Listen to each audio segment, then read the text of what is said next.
Hello my friends, I hope you're doing well.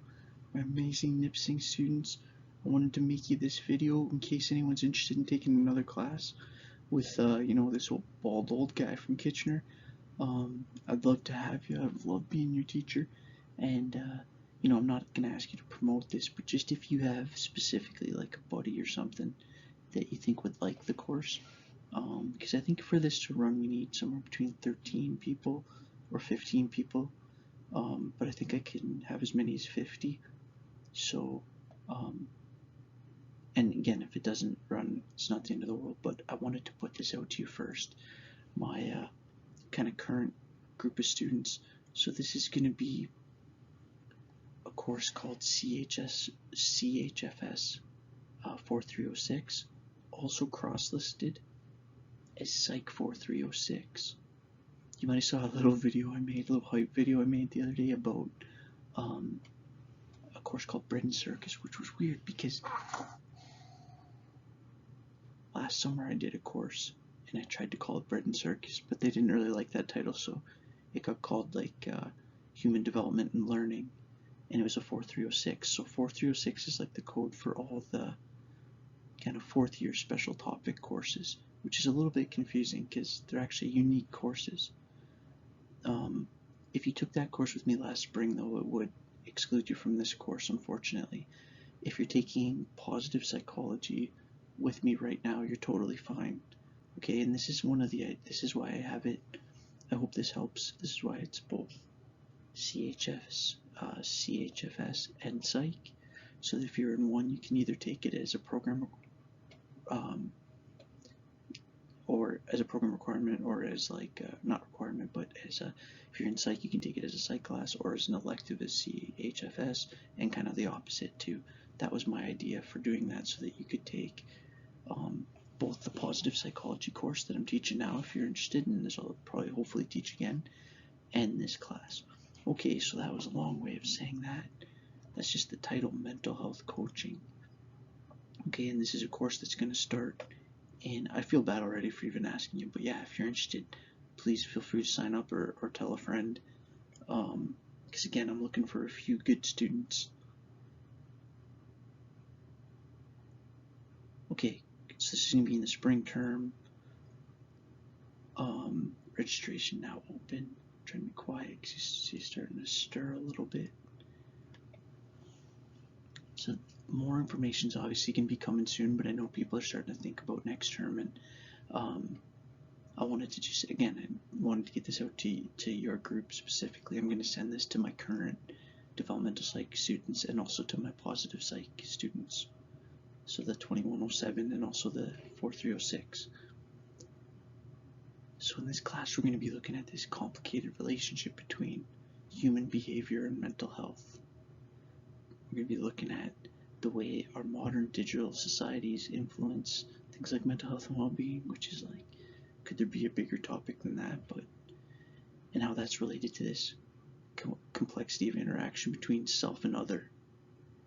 What self is, what other means, and what that means in this like super complicated, integrated, social yet isolated, post-lockdown world or whatever. How do we use these, our kind of understandings of human development and psychology, to foster actual sustainable, long-term growth promoting healthy community? And how do these have sort of direct application for things like developmental and mental health? And then lastly, just this idea of, these are sort of, and again, I'm gonna like have to broaden out, and I'm basically going to be using aspects of the course I did last year and adding to it, and kind of presenting a fuller syllabus later. But just to give you kind of a core of what the idea's central foundation conceptually of this course, it's going to be looking a lot at this idea of what it means to be human, what it means biologically and evolutionarily, but also like very much psychosocially and sociologically, and kind of lends to this next part, like what does it mean to be a human being, but also a human being around other human beings in this incredibly complex world that's difficult to navigate.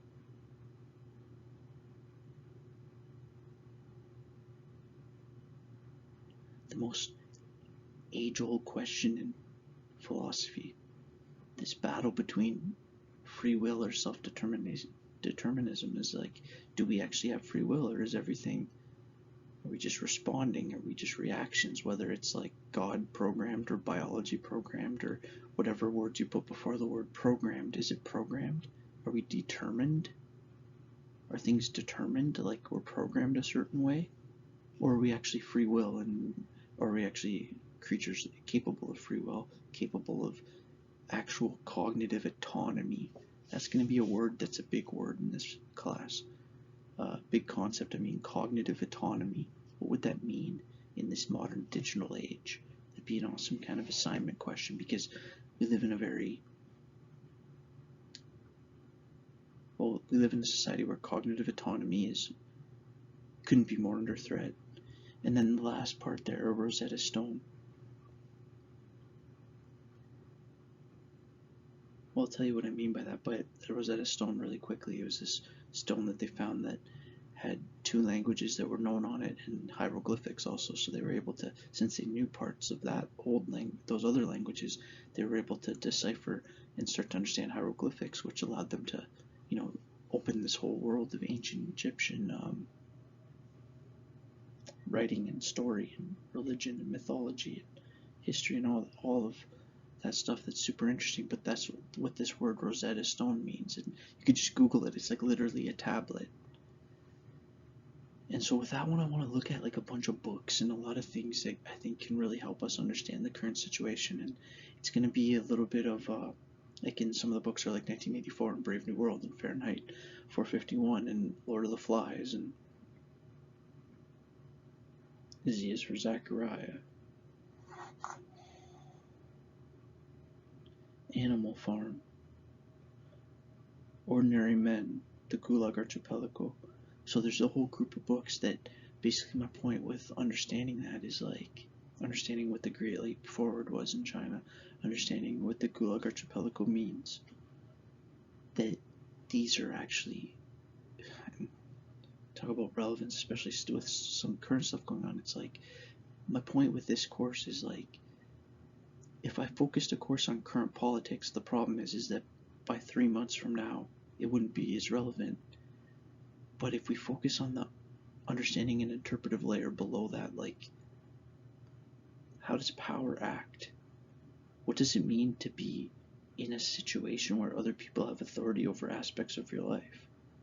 What does that mean from like the most fundamental perspective? What does it mean to be a person of free will or cognitive autonomy? And how are all these questions so much heavier today than maybe before? If you're not interested in that, I would recommend maybe checking out some other courses. If you are, it means you're super cool, and I'd love to have you. And cheers, my friends. And even if this isn't interesting, if you just watch this video because the baby's kind of cute, or just because you're a nice person and you're a cool student of mine, I love you anyways. Cheers.